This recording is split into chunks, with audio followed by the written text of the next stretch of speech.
On a spring morning in 1870, a gold prospector named Frank Lemon rode his horse along the shore of the North Saskatchewan River, which is a river that runs through Alberta and Saskatchewan in Canada. Frank was at the back of a line of about a dozen men who had all been hired by a rich investor named Lafayette French.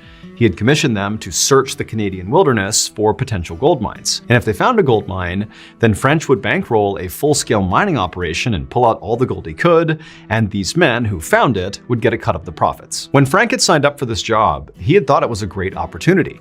In fact, he thought it was such a big opportunity that he had convinced his best friend, whose nickname was Blackjack, to come along as well. But now, after weeks of searching the wilderness for these mines and not finding any, all Frank really wanted to do now was just go home. And so as this group of men continued their ride along the shore, Frank sort of zoned out and just kind of stared off into the forest all around him. And then at some point, as he was doing this, as he was looking off to his right, he noticed amongst the thick trees, there was this little trail, this dirt trail that kind of wound off into the distance. And for some reason, Frank was just immediately drawn to it. And so he pulled on his horse's reins and came to a stop and just stared at this strange trail. Frank thought about how for all this time they'd been out here searching for gold, they'd basically only looked in this river and found nothing. And so he thought to himself, maybe the gold is not in the river, but it's maybe out there in the woods. And maybe this trail that he was looking at might lead them to gold. And so Frank turned back around to tell the rest of the group about his big idea, to try to go down this trail here. But when he looked, he saw all the men in the group, except for his best friend Blackjack, had continued on without him. They basically hadn't even stopped when Frank had stopped. However, Frank really didn't care that the group had left him because he was totally over this trip and frankly didn't want to be with this group anyways. And so he just looked over at Blackjack and just kind of gestured towards this trail as if to say, "You want to go this way?" And Blackjack, who was also totally over this trip, just smiled and nodded, like, "Yeah, let's go." And so the two men turned their horses and began heading down this thin dirt trail off into the woods. For several hours, Frank and Blackjack continued on this trail deeper and deeper into the forest. You get a picture of very thick trees all around, and it's just this little winding dirt trail on the ground. They had no idea where this trail was going, but there was just something so powerful about this trail. It was like calling them to go. But as they rode along, Frank kept getting this bad feeling. Like he kept hearing what sounded like voices and footsteps right behind them on the trail. But every time he turned, all he saw was Blackjack. There was nobody around them at all. They were deep in the forest. And after a while, Frank kept hearing these noises and he asked Blackjack, like, "Hey, are you hearing that stuff too?" And Blackjack said, "Yeah, I am." But he too would turn around and see nothing. They were all alone. And so eventually, the men convinced themselves that, what those sounds must be is the sound of their party, who's discovered they have, left the group and maybe they're out there looking for them. But Frank and Blackjack really had no intention of rejoining the group. They kind of didn't like the group. And so they said, "You know what? Let's just keep on going." Eventually, the path these two friends were on led them to a stream. And so they stopped, they got off their horses, they knelt down and they scooped their canteens into the water to get a drink. And as Frank did that, he looked into the crystal clear water and he saw nuggets of gold just sitting there in the stream. Frank couldn't believe it. I mean, he's out here looking for gold, but he was not expecting to find it right here in the middle of nowhere, despite, his instinct that maybe the gold was out here. And so he just froze and he's staring at this. He can't believe it. He grabs Blackjack, who hadn't seen it yet, and pulls him over. Blackjack looks, and the two men, they're like, "Oh my goodness, we've done it." But Frank said, "Look, before we celebrate, let's see what we're dealing with here. Let's go upstream here and try to find the source of this gold." And so the two men, they got up, they're super excited. They start walking along the side of the stream, looking in the water. And as they're moving upstream, they're seeing all this gold in the water and it's getting more and more. And eventually they reach this rock ledge. The water was pouring over down into the stream. And literally in the ledge are these massive veins of gold. They had found a gigantic gold mine that clearly nobody else had tapped before. I mean, this could be worth not just millions of dollars, but billions of dollars. And so at this point, the two friends began to celebrate. They were ecstatic. I mean, this is unbelievable. They're jumping around, they're hugging each other. And then at some point, they just kind of stopped and went silent because they realized they now had a big dilemma. So the whole reason Frank and Blackjack were out here in the Canadian wilderness was to look for gold, but they were looking for gold on behalf of the rich investor, Lafayette French, which meant they were contractually obligated to tell French if they found gold. And so here they are, they've found this massive gold mine, and that's what they're supposed to do, again, based on their contract. But if they did that, French would get rich beyond his wildest dreams from this mine, and yeah, he'd cut them a check, a piece of the profits, but it would be like nothing compared to what French would get from this gold mine. Or, and this is where the dilemma comes in, Frank and Blackjack could hide the fact that they had found this mine, and then they alone could come out here anytime they wanted, take the gold, and become rich themselves. Now, granted, they would have to be kind of subtle about it, because if they started showing up with barrelfuls of gold, Lafayette French is going to find out about it and they're going to be in trouble. But, there was a way to do it where this mine could effectively be theirs and they could get rich. But obviously, there was a lot of risk involved in that second choice. And so Frank and Blackjack decided that, this is way too big of a decision for us to make just on the fly right now. So let's just stay here in the area, let's camp out for the night and just sleep on this and come to a decision tomorrow. So the two men left the stream and headed over to this clearing that was right nearby and decided that's where they would pitch their camp for the night. Blackjack left to go gather firewood and Frank began to pitch their tent. And as Frank did that, as he began setting up their tent, he began hearing whispers, kind of like the voices he was hearing as they were walking in on that trail, and they kept thinking it was maybe the group that was looking for them. He began hearing those voices again. It was kind of all around him in the trees. But every time he looked, there was no one there. Now, Frank convinced himself that maybe these whispers were actually Blackjack, because he had gone off to get firewood, and maybe it was him. But at one point, when Frank heard these whispers, he looked in the direction of the whispers. There was no one there, and he realized Blackjack was at the same time on the opposite side of the clearing. It could not have been him. And so Frank couldn't help but feel really unsettled. It was like there was somebody or something here watching them or listening to them, but he just couldn't tell who or what it was. But Frank just told himself to shake it off, don't worry about that. Instead, just focus on getting the camp set up. A few hours later, Frank and Blackjack were sitting on a log in front of their campfire eating rations, talking about what they were going to do with the gold. At some point, Frank said what he was really thinking about this whole situation. He told Blackjack, "Look, I think we'd be so stupid to tell Lafayette French. Why should we take a small payday one time when we can basically have an endless supply of wealth for the rest of our lives?" But when Frank looked over at Blackjack to see what his reaction was to this pitch, he could see right away that Blackjack disagreed. Blackjack was kind of looking down and he kind of turned to Frank and was like, "Look, it's morally wrong to lie here. I would rather be poor and honest than rich and morally bankrupt." And so what had started as a civil discussion from this point on really escalated and just became a full-blown yelling fight, with both men absolutely refusing to budge on their stance about what to do with this gold. And eventually, when the two men were standing up and just screaming in each other's faces, Blackjack finally just threw his hands up and said, "You know what? Enough." And he turned around and stormed over to the tent and disappeared inside. For a minute, Frank just stood there stewing by the fire, just completely furious that Blackjack didn't see it the way he saw it. But eventually, Frank kind of calmed down and thought, you know what? I need to go to bed too. Obviously, we are not near a decision.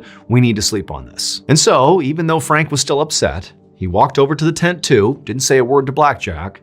He just climbed inside, got into his sleeping bag, and tried to go to sleep. But after laying there for a while, when Frank had not fallen asleep, and his friend Blackjack had, he was snoring and passed out, Frank just could not help feeling enraged again at his friend.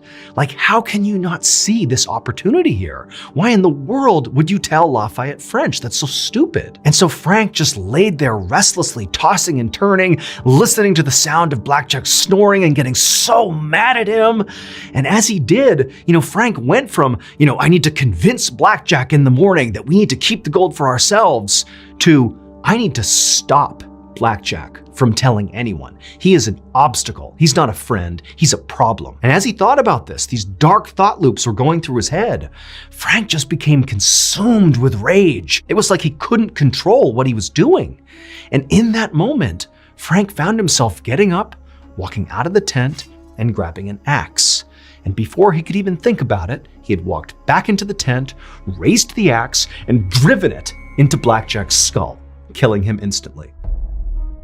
A few minutes later, Frank was outside sitting by the campfire looking at his bloody hands, wondering what just happened. How could he have just done what he did? That was his best friend. What had come over him? It was like Frank was a different person. He couldn't understand. But as Frank was sitting there grappling with what he had just done, a twig suddenly snapped over in the direction of the tent. And instantly Frank looked over, like, who's over there? What's going on? And as he looked in the direction of the tent, he began to hear this low, guttural moaning. It almost sounded like a dying animal. And he thought for a second, like, wait a minute, is Blackjack not actually dead? Is that him making that noise?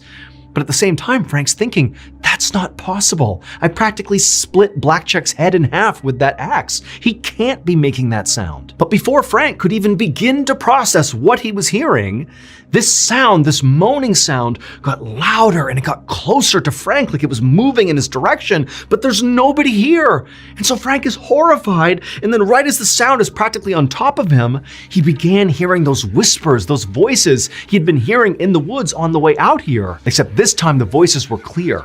They were talking to Frank, and they were saying, you're gonna be tortured for what you did to Blackjack. And then just as soon as these voices began, suddenly they stopped. The moaning stopped, and the entire forest just went deadly silent.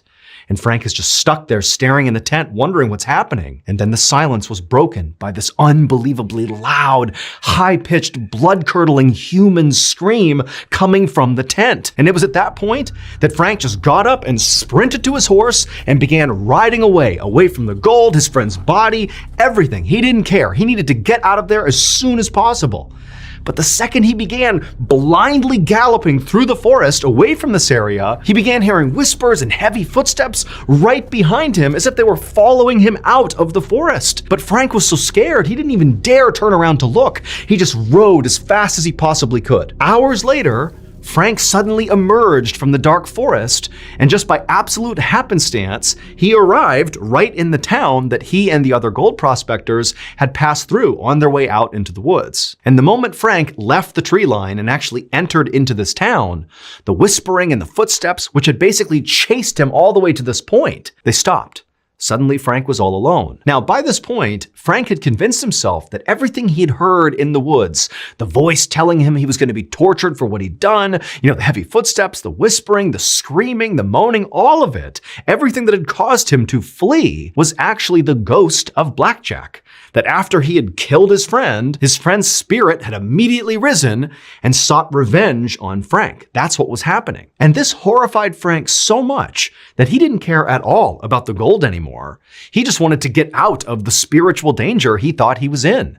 And so as he rode into this village, all he looked for was a church. And when he found the church, he went to the front steps and he sat there waiting for the priest. At dawn, the priest finally arrived at the church and found Frank sitting there looking horrible, and Frank instantly stood up, rushed over to the priest, and began begging him to save him from Blackjack's ghost. Now, at first, as the priest listened to Frank tell his story about this ghost, he just thought that Frank was crazy. But once he got Frank to slow down and sort of go over the details step by step, the priest realized that perhaps there was some truth to this story. It sounded like it was probably true that Frank really did find a gold mine with his friend named Blackjack, and at some point, the discovery of this gold mine prompted Frank to murder Blackjack. But despite the fact that this man, Frank, had just openly confessed to a murder, the priest could only focus on the gold that apparently Frank had found out in the forest. It was like this intense feeling had come over the priest, this darkness that just made him suddenly so greedy. He had never felt this way before in his life, but it was like he was laser focused on finding a way to claim that wealth that was just out there right now. And so against all his better judgment, the priest turns to Frank and says, you know what? We'll help you. But for right now, you need to get out of town. Get out of here. Don't come back. We'll go out, we'll find Blackjack, we'll give him a proper burial, and that will protect you from his ghost. And so Frank was so thankful to the priest, and he took off, not realizing that the priest did not care at all about Frank at this point. All the priest cared about was getting Frank out of the picture so that gold mine out in the woods could be his. The next day, the priest asked his friend, an outdoorsman named John McDougall, to head off into the wilderness to try to find Frank and Blackjack's campsite. And so that's what John did, and after a few hours of looking, he found the campsite. And sure enough, he found Blackjack's dead body still inside of the tent with the axe lodged in his head. And right away, John, the ever-loyal friend to the priest, began doing what the priest told him to do. which was to bury Blackjack to cover up the murder, because the priest and John were planning to claim this gold mine for themselves, and they couldn't have this murder getting out to the public, because then officials would come out and investigate the scene, and then they would find the gold mine. They couldn't have that. And so John began digging a grave for Blackjack, and as he did, he began hearing whispers all around him in the trees. Remember, he's all alone out there. And so he began looking around, trying to figure out who's out here. Did somebody follow him? But there was no one. John did his best to keep trying to dig as quickly as he could, but these whispers, these awful voices, they just kept getting louder and louder and more pronounced and closer to him, eventually to the point where John was spooked. I mean, John was this avid outdoorsman who routinely spent time by himself out in the wild, but here he was feeling very unsettled by these voices. But despite his fear, John did what he was told and dug the grave as fast as he could. He grabbed Blackjack's body, threw him inside, he covered him up, and he put a couple of big stones on top of the gravesite to kind of make a makeshift tombstone. And then afterwards, again, despite feeling totally unsettled out here, John did the next part of the plan, which was to go look for gold, go to the stream, find the gold these guys were talking about. But as John is down by the water looking for gold, he began hearing more and more of those voices all around him. He kept spinning around, but nobody was there. And then finally, this awful high-pitched laughter cut through the trees. He whipped around, there was nobody there, but it was so terrifying that John just abandoned the search for gold and just hopped back on his horse and fled out of there. But within a couple of days, John and the priest had convinced themselves that those weird noises and that laughter that John had heard out there was just some bird, that it was all in John's head, he was spooked for no reason, when in reality, it was just that incredible pull of that gold being out there waiting to be claimed. It was like John and the priest, they couldn't not go looking for it. And so John decided to go back out into the woods. Except this time, he did not go alone. He brought a group of men with him. And so this group, led by John, retraced Frank and Blackjack's steps down that skinny trail all the way to their campsite. And when they got there, John just froze. He could not believe what he was seeing. The rocks that were sitting on the grave where John had just buried Blackjack were gone. These huge rocks just missing. And also the tent, the bloodied tent where Blackjack had been murdered, had also been cleared. There was no trace of it anywhere. It was like the campsite had never existed. And this made no sense to John because he knows this is a totally isolated part of the wilderness. Like nobody comes through here. Who in their right mind would just happen to pass by and randomly grab all these rocks and the tent covered in blood and take it out of here? It made no sense. Like who could have done this? Now, until this point, John really had convinced himself that everything he'd experienced the time before was in his head. It was just a bird or, it was just normal forest sounds. And he also, like the priest, had convinced himself that Frank's original story about Blackjack's ghost chasing him out of the forest was just the ramblings of a crazy, guilty man. A murderer's guilty conscience had created that story. But now, as John was surveying the scene in front of him, he couldn't help but think, maybe this place is haunted. And so once again, John just turned and fled. He and the men, they got out of there as fast as they could. And when John got back to town, instead of going to the priest, he just went right to the bar and just started drinking. And he kept on drinking until he died of alcohol poisoning just a couple of days later. And John's death started a chain of unexplained catastrophes, all connected to this gold. First, the priest, after discovering what happened to John, didn't really spend any time grieving the loss of his friend. Instead, the priest just saddled up and headed out into the woods to find the gold himself. However, he found the trail that led out to the campsite and to the gold had been destroyed in a forest fire. Then, Lafayette French, the rich investor who had bankrolled the original expedition, he heard about the mine and decided he would go find it. However, the guide that he hired to take him there literally died on the way into the forest. By this point, French had heard all the stories about how, Blackjack's ghost was out in this forest haunting the area, preventing people from finding the gold. But French ignored all those stories. Just like with Frank and the priest and John, it was like that gold had an unbreakable hold on him.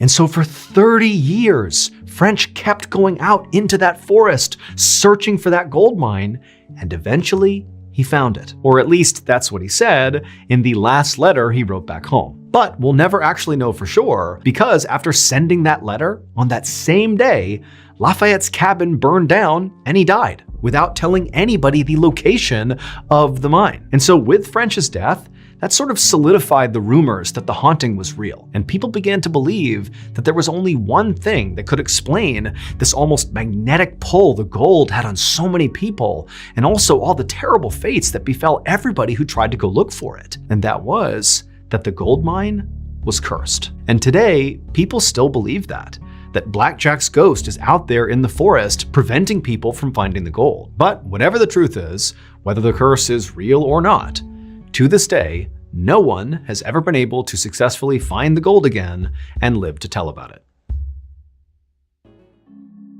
One afternoon in the spring of 1990, a young mother tidied up her family's living room in Pingyang Township, which is a small rural community made up of several villages in southern China. And she was almost done when she heard her 3-year-old twin daughters start to cry. And this really caught her off guard, because even though these kids were only 3 years old and 3-year-olds cry, well, her daughters basically never cried. They were like silent all the time. The girls' names were Shi Tsai and Shi Hongwu, and they'd been really easy babies because they were basically quiet all the time and just wanted to sleep. However, as they got older, their silence became more concerning.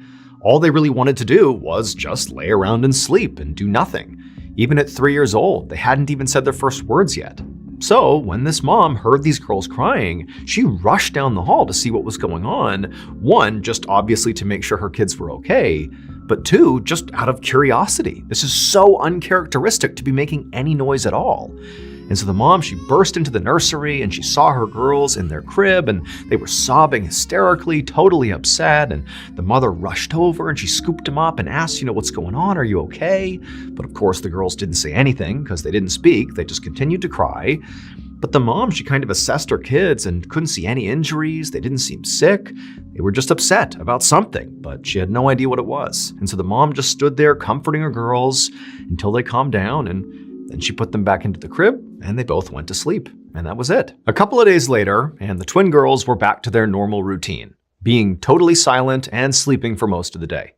And as the girls slept in their nursery, their mom just went around the house doing some housework, and at some point she walked down the hallway past the girls' bedroom. Now, their door to the nursery was shut, and again, they're just sleeping and being totally quiet. The mom hasn't heard them at all day. And as she's walking down the hallway, she suddenly comes to an abrupt stop right outside the nursery door, because distinctly she can hear her girls making noise in their room. But they're making a noise that just doesn't make any sense to the mother. Her daughters were not crying or fussing or anything like that. They were talking. At first, the mother wanted to rush in there and experience this firsthand, this landmark moment of her girls speaking for the first time. But she also worried if she went in there, they might go silent and she'd ruin the moment. And so instead, she just pressed her ear to the door and just listened. And as she listened, she really couldn't believe what she was hearing. Because these girls weren't just babbling, saying random words. These girls were having like a full-blown conversation with each other, like adult-level sentences being spoken back and forth. These girls who apparently, at least according to the mother, couldn't even speak. Like, how is this even happening? However, the more the mother listened to her daughters, the more unsettled she became. Not only because, she's listening to her daughters speak for the first time at like an adult level, which is totally bizarre, but the content of this discussion her 3-year-old daughters are having made no sense.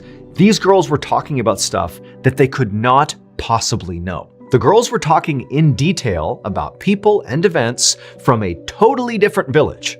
A village their mother knew they had never been to, had never even heard of, and certainly didn't know anybody who lived there. Now, in basically every other part of the world, if a mother suddenly heard her 3-year-old twins, who had never said a word before, suddenly having adult-level conversations with each other about people and places that they can't possibly know about, that might be enough to spurn that mother to at least call their doctor. But this mom, well, she lived in Pingyang Township, and that meant, when she heard what her daughters were saying, as alarming as it was, she actually did know what was going on. Pingyang Township has a very strange secret, and that secret is that of the approximately 7,000 residents who live there, over 100 claim to be the reincarnated spirits of people who have died traumatic deaths. And this is not just some wacky thing these people are saying.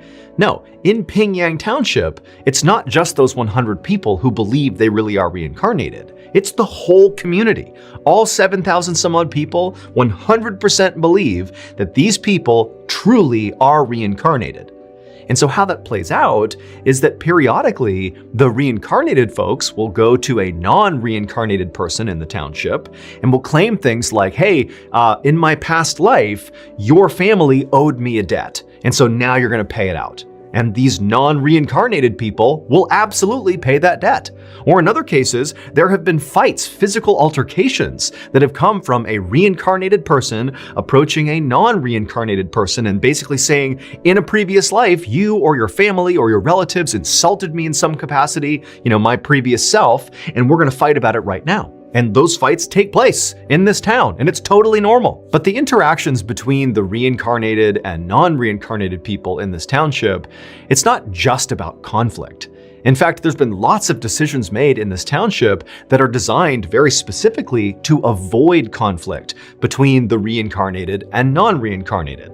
For example, there was a little boy who claimed to be the reincarnated spirit of a pig who was butchered in town, and the butcher, who this boy said butchered him when he was a pig, well, the butcher, to make sure he was not offending this boy or potentially other people who were, the reincarnated spirits of other animals he had slaughtered, the butcher shut down his business just to be like, I don't want to offend you all. I'll find something else to do with my life. And so when this mother heard the sound of her twin girls who had never spoke before suddenly having this detailed conversation about people and events from this other village, as jarring and shocking as that was for her, because she lives in Pingyang, she instantly understood that the only way my girls could have that information and be able to have this conversation is if they are reincarnated spirits. And so this mother did what she thought was right, which was not to call a doctor, but instead to get the word out to the people not just in her village, but across the Pingyang Township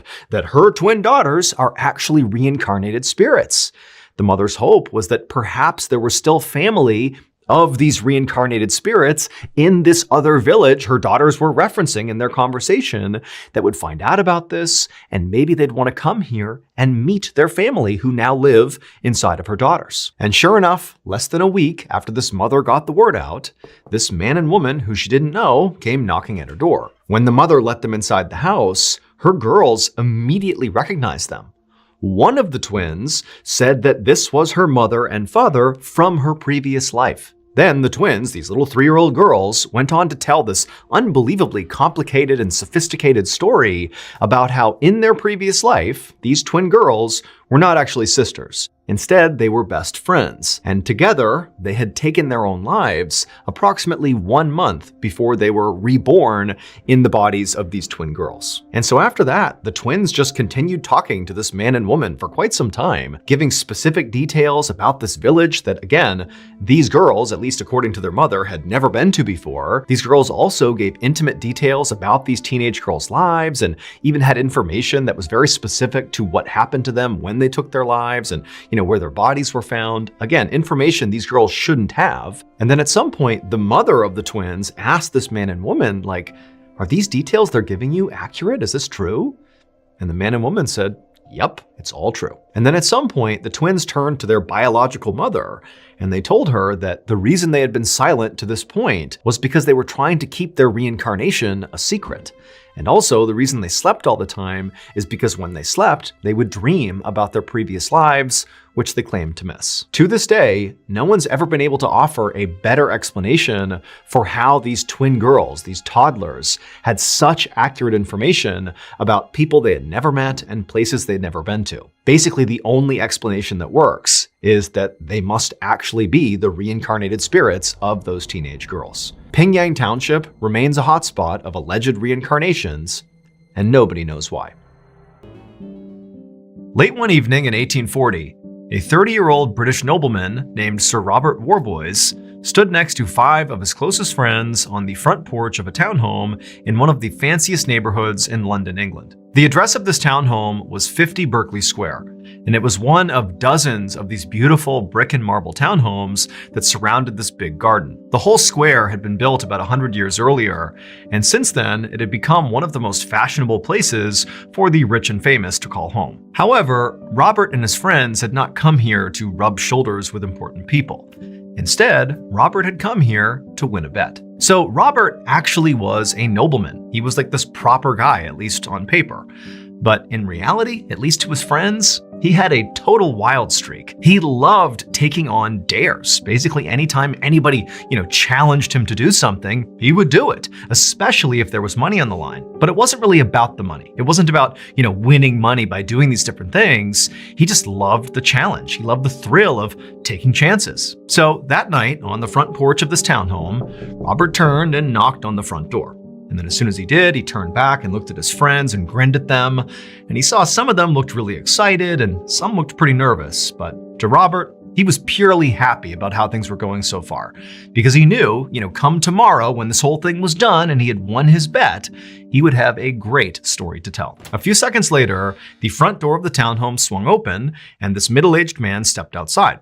His name was Charles Benson, and while Robert and Charles did know each other, they were not close friends. They actually only knew each other because they both were members of the same exclusive gentlemen's club in London. Plus, pretty much everybody in London had at least heard of Charles because of all the rumors swirling around about what went on inside of his townhome. Even though Robert had told Charles that on this night he and his buddies were coming to his townhome for this bet, even though he had clearly told him, Charles still seemed very surprised to see Robert standing there. But Robert nonetheless was like, "Hey Charles, how are you? I'm here for the bet." And Charles basically didn't react. He just stared at Robert with this very concerned look on his face and just said, "Are you sure you really want to do this?" And Robert, who knew what he was referencing, just kind of looked down at the pistol on his hip and said, "Yeah, I'm sure." A few minutes later, Robert and his 5 friends were inside of Charles' townhome in the dining room, sitting around a table, while Charles had gone upstairs to get something.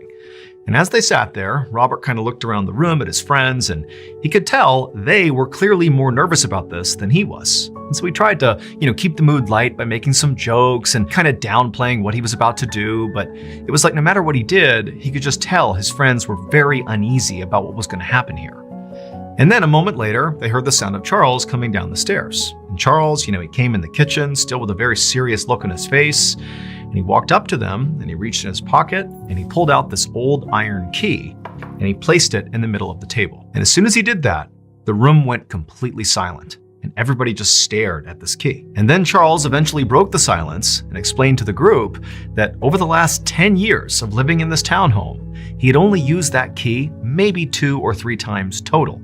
And when the key was not in use, Charles said he actually hid the key just to make sure it never wound up in the wrong hands. But now, again with that somber look on his face, Charles looked over at Robert and said, "If you're really sure about this, the key is yours to take." And Robert, with no hesitation, reached out and snatched the key, showing his friends and showing Charles that he was not about to get cold feet. A couple of minutes later, all the men stood up from the dining room table, and then Charles led the group up the thin, narrow, creaky staircase to the second floor. And when they got to the second floor, Charles led them down this narrow hallway that came to a stop in front of this closed door. At this point, all 7 men were kind of crowded together right in front of this door.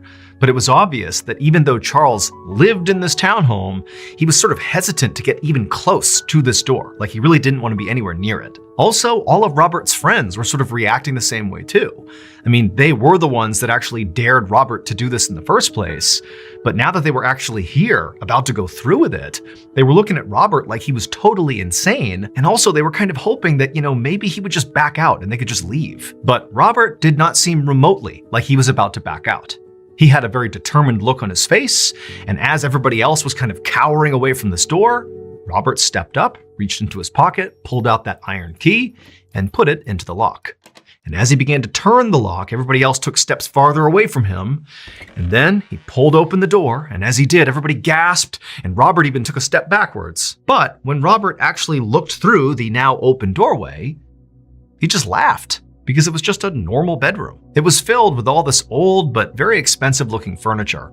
On one side of the room was this big wooden dresser with a huge round mirror above it, and then on the opposite side of the room was this big 4-poster bed. And right above this bed, dangling down from the ceiling, was this red ribbon. Now, Robert knew that in a rich nobleman's house, there were ribbons like this one that are known as bell pulls. A nobleman could pull on that lever, and it was connected to a pulley system that rang a bell down in the servants' quarters. And when the servant heard that bell, they would see what room it was coming from, and they would go up to the room to see what the nobleman needed. And so after taking in the sight of this bedroom, Robert took a confident step into the room. And as soon as he did, Charles reached out and grabbed him by the wrist and said, "Hey, Robert, this is your last chance to change your mind. Are you sure you want to go through with this?" And Robert kind of looked back at his friends and smiled and said, "I'm sure. I'll see you guys tomorrow morning once I've won the bet." Then Robert released Charles's grip on his wrist, walked into the room, turned, shut, and locked the door. At this moment, Robert's friends didn't really know what to do. They were still sort of shocked that Robert was actually going through with this. I mean, even by his standards, this felt particularly reckless. They also felt kind of guilty. I mean, they were the ones who ultimately put him up to this. So, if Robert got hurt, which in theory could actually happen here, it would be partially their fault. And so Robert's friends turned to Charles to see what he was thinking. And Charles had this very grave, resigned expression on his face. And he just told them, "I have one more thing to show you before we go to bed." So Robert's friends followed Charles back down the hallway, down the stairs, past the dining room, towards the very back of the townhome. And when they got there, they found there was sort of like a studio apartment area back there. There was a kitchen area, a laundry area, and there were several beds. Charles explained this was where his servants lived and worked, but he had given them all the night off because he knew it was possible that Robert and his friends would be here for this bet, and they would need a place to stay. Charles pointed to a space right above the beds where there was this row of all these bells in a horizontal line. Each of these bells were connected to various bell pulls throughout the house, and he pointed to one particular bell and told them that that was the one that was connected to the bell pull in the room Robert was staying in tonight. And so he said it was their job tonight to constantly monitor that bell all night. So somebody had to be awake all night listening to that bell.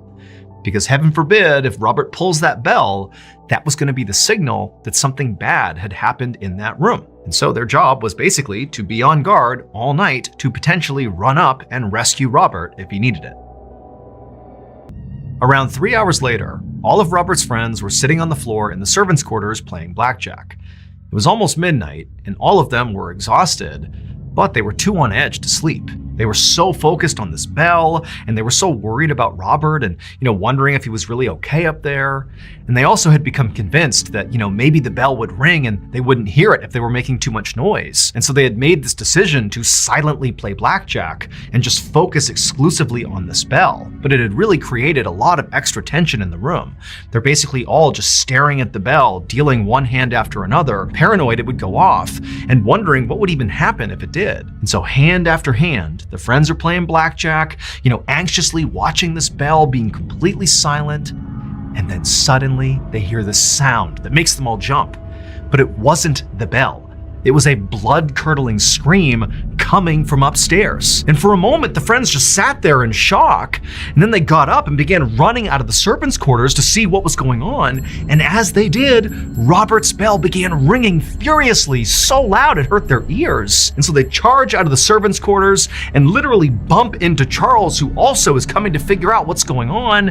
And as a group, they begin running up the stairs to the second floor. And all the while, the bell is ringing furiously. There's screams coming from Robert's bedroom, and by the time they got to the second floor, suddenly everything went silent. The ringing stopped, the screaming stopped, they're in the second floor in that hallway, and it's just deadly silent, and up ahead of them is that closed door. And so Charles and the group, they begin walking down the hall, having no idea what to expect, and right as they're about to reach the door, they hear this loud bang sound. And then silence again. Seconds later, Robert's friends were at that door, pounding on it, screaming for Robert, "Come open the door," because Robert was the only one with the key. But Robert wasn't making any noise. The room was still totally silent. And so eventually the friends began kicking on this door to try to break it down. All the while, Charles is just kind of standing back in the hallway, watching this horrible thing unfold. And then finally, the friends manage to literally kick the door in. I mean, it's a 100-year-old house. The door gets kicked in, and the friends stumble into the room, and they look over towards the bedroom. and they all just freeze in shock. When Charles bought this townhome 10 years earlier, it came with a very dark backstory. The previous owner had apparently kept his violent and psychotic brother locked up inside of this second floor bedroom where Robert was. And after this brother died inside of this room, all these strange and frightening things began happening inside of this room. People began hearing these awful wailing sounds coming out of this room when nobody was in there, and then they'd go into the room and the wailing would stop, but furniture had been moved all around the room, even though, again, no one had been in there to do that. And then also, people began seeing this sort of amorphous gray figure sort of moving around inside of that room, especially at night, kind of slinking up against the wall and across the floor. And even though nobody had any idea what it was, it just felt like it was evil. And so they began calling it the nameless thing, and they referred to it as the physical manifestation of evil. However, not everybody believed this story. In fact, one person who absolutely did not believe the story was Robert Warboys. He thought this was just a tall tale designed to scare people. And so when his friends dared him to spend one night inside of that bedroom where supposedly the nameless thing lived, he happily accepted, because to him, it didn't seem risky at all. Spending one night in the haunted room was no big deal because it's not actually haunted. He'd be fine. And anyways, it would make for a great story to tell down at the Gentleman's Club. Unfortunately, though, the night in that bedroom did not go as Robert hoped. When Robert's friends burst through the bedroom door and looked inside, the first thing they noticed was the bell pull, the ribbon from the ceiling, had been yanked out of the ceiling, and Robert's pistol was on the ground next to the bed. And then on the other side of the room, there was a very obvious bullet hole in the wall. And so that was the loud bang sound they heard as they were coming down the hall. It was the pistol going off. And then there was Robert. Robert was laying on the bed, and he was totally rigid, and he actually was still clutching the red ribbon from the bell pull. And as they stared at him, they saw his eyes were wide open and bloodshot, and his lips were kind of pulled back in this horrible grimace with his teeth exposed. And for a second, his friends thought Robert must be having a seizure of some kind. That's why he was so tight on the bed like that. And so they ran to him, trying to snap him out of it. But as soon as they touched him, they realized that the reason he was rigid was not because of a seizure. It was because Robert was dead. That night, Charles would call the local coroner, who would come by and take Robert's body, and also he would open up an official inquest into Robert's death to figure out what had happened to him. And the verdict of this inquest was that Robert had died from massive heart failure caused by unknown circumstances. But to Charles and all of Robert's friends who were there that night and actually saw Robert in the room, it seemed plainly obvious that what had happened here was Robert had come in contact with the so-called nameless thing in that room, and it literally scared him to death. In the nearly 200 years since Robert's death, 50 Berkeley Square has had many different owners, and virtually all of them have reported either seeing, feeling, or hearing some sort of malevolent, ghostly presence inside of that second floor bedroom. To this day, that particular bedroom, where the nameless thing apparently resides, is considered one of the most haunted places in the entire world.